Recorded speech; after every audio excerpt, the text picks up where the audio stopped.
Hello friends, welcome back to my YouTube channel Meena kitchen blog. আশা করছি তোমরা সকলেই ভালো আছো, আমিও ভালো আছি। বসন্তকালে সজনে ফুল আর ডাঁটা দিয়ে রাঁধা নানা রকম পদ বাঙালি বাড়ির এক ঐতিহ্য। তেমনি আমি একটি সজনে ফুলের একটা সুন্দর রেসিপি শেয়ার করতে চলে আসলাম। এটা হচ্ছে সজনে ফুলের পাকোড়া। তাহলে এই পাকোড়া বানানোর জন্য আমি এখানে এক বাটি সজনে ফুল নিয়েছি।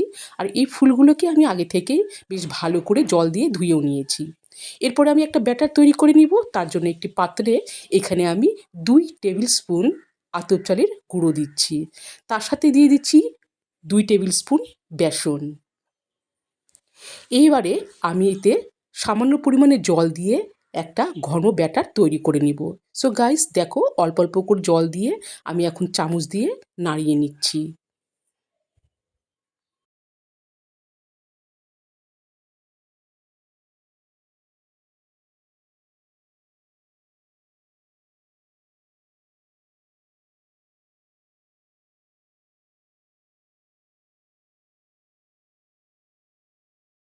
এরপরে আমি দিয়ে দিচ্ছি স্বাদ অনুযায়ী লবণ,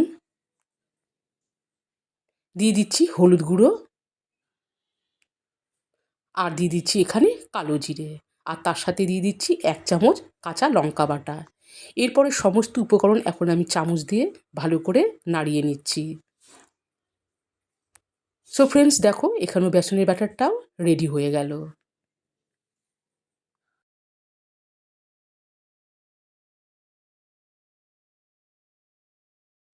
সজনে ফুলগুলোকে দিয়ে আমি এখন ভালো করে ম্যারিনেট করে নিচ্ছি।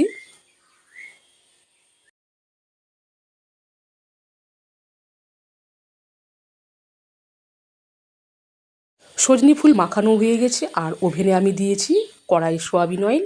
মিডিয়াম আঁচে রেখে আমি একদম ব্রাউন করে এই সজনে ফুলের পাকোড়াগুলোকে ভেজে তুলে নেব।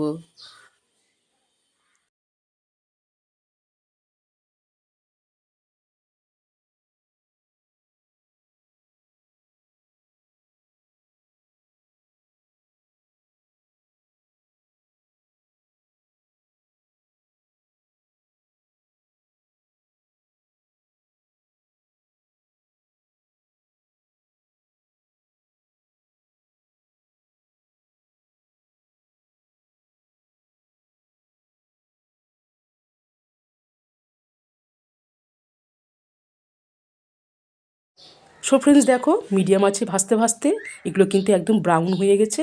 আর এখন আমি এই পাকোড়াগুলোকে একটি প্লেটে রেখে দিলাম।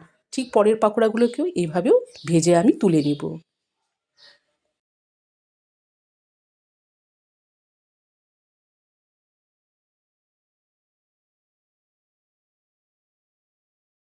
সো ফ্রেন্ডস, সজনে ফুলের মুচমুচে বড়া বা পাকোড়া রেডি। আর এটা গরম গরম খেতে ভীষণই ভালো লাগে। সো ফ্রেন্ডস, কমেন্ট করে জানাবে আজকের এই রেসিপিটা কেমন হয়েছে। এটা তোমরা গরম ভাতে, ডালের সাথে আর যে কোনো একটা নিরামিষ তরকারির সাথেও পরিবেশন করতে পারো, এছাড়াও এনি টাইম। সো গাইজ, আজকের মতো এই পর্যন্তই। আর প্লিজ, যারা এখনও আমার চ্যানেলটিকে সাবস্ক্রাইব করোনি, খুব তাড়াতাড়ি, প্লিজ খুব তাড়াতাড়ি সাবস্ক্রাইব করে দিয়ে পাশে থেকেও আমিও থাকবো। আজ এই পর্যন্তই, দেখা হচ্ছে আবারও এক রেসিপির সাথে। ভালো থেকো, সুস্থ থেকো সবাই।